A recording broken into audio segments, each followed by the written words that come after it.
On the morning of January 17th, the Toronto Blue Jays acquired $2 million in international bonus pool money and Myles Straw from the Cleveland Guardians in exchange for a player to be named later or cash considerations.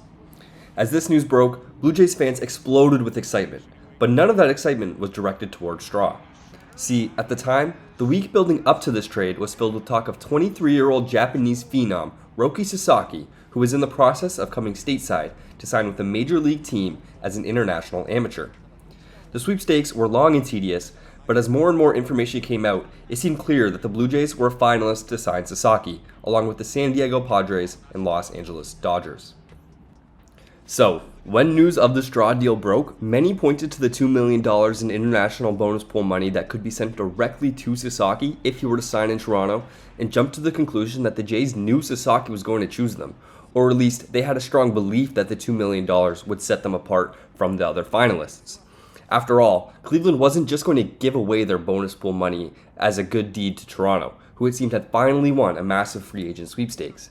In return for the bonus pool money, Toronto had to take on Myles Straw in the $6.4 million against the luxury tax that he's owed for 2025 and 2026. That's definitely not an insignificant chunk of change, and was pretty close to being considered dead money, because in 2024, Myles Straw only got into 7 major league games. He spent almost the entirety of his age 29 season playing for Cleveland's AAA affiliate, and in nearly 500 plate appearances, his OPS was well below AAA average at 651, and he hit just 3 home runs. It's not often you see players establish themselves as big leaguers, earn a contract extension, and then play themselves back into the minor leagues.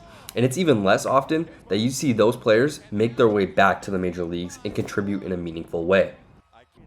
Cleveland was elated to get off of his contract, and it's safe to say that the Jays didn't love taking it on, but it would easily be worth the price if it helped them acquire a cost-controlled, future superstar starting pitcher in Roki Sasaki. Of course, as we now know, on the evening of the same day that the Blue Jays traded for Myles Straw, disaster struck, and Sasaki announced on his Instagram that he had agreed to sign with the Los Angeles Dodgers. The baseball world once again cracked jokes at the expense of the Blue Jays and their inability to push a high-profile free agent acquisition over the line, as Blue Jays fans descended into anger and frustration having gotten their hopes up for Sasaki and instead being left with Straw.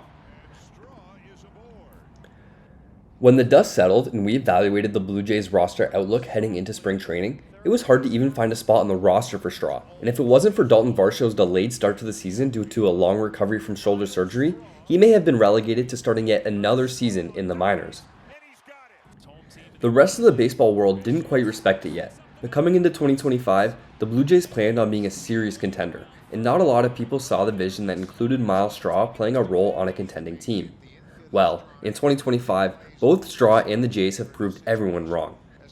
The Blue Jays have had a stranglehold on the top spot in the American League East for more than a month now, and they look to be cruising back into October despite so many people counting them out after their disappointing 2024. And Myles Straw is a big reason why. Ask John Schneider, the manager of the Blue Jays, how his team has produced some of the best offensive numbers in the game, and how his position player group has come together to lead baseball in F-WAR, and he'll talk about the importance of not 1 through 9, but 1 through 13. Schneider would tell you that every player on the roster has a role to play every day, whether that's starting at shortstop, or laying down a bunt in a key situation, or coming in as a defensive replacement to protect a late lead.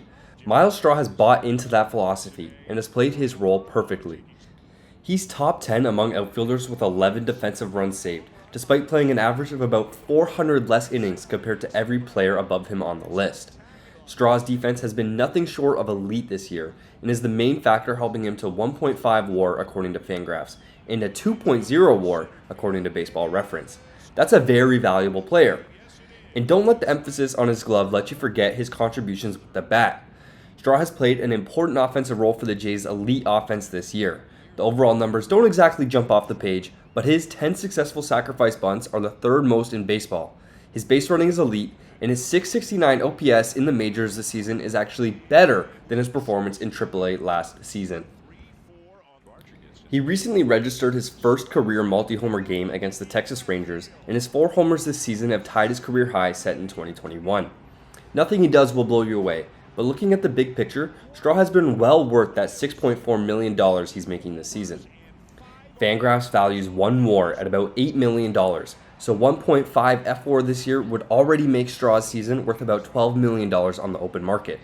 If we use B War instead, 2.1 wins above replacement would have Straw worth more than $16 million. Not only have the Jays broken even on what was expected to be a negative value contract, Straw has actually provided excess value. And do you remember that $2 million in international bonus pool money that was originally the headline of the Straw trade?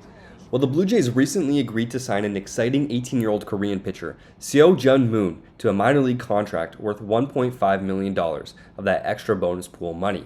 Moon is considered to be one of the top Korean pitching prospects in this year's class and is choosing to sign with the major league team rather than getting drafted to the KBO. Now, there is still a lot of season left to play, and he still is under contract for next season. But Myles Straw has been one of the bright spots of these Blue Jays, and it's been a ton of fun watching him turn one of the worst stories of the 2025 Blue Jays into one of the best. And if you enjoyed this video and want to see more like it, check out my channel. I've been seeing a lot more traction on the videos recently, which has been a ton of fun for me. I love having conversations with you guys in the comment section, and I love the engagement. So like, comment, and subscribe if you're into that sort of thing, and I'll catch you next time.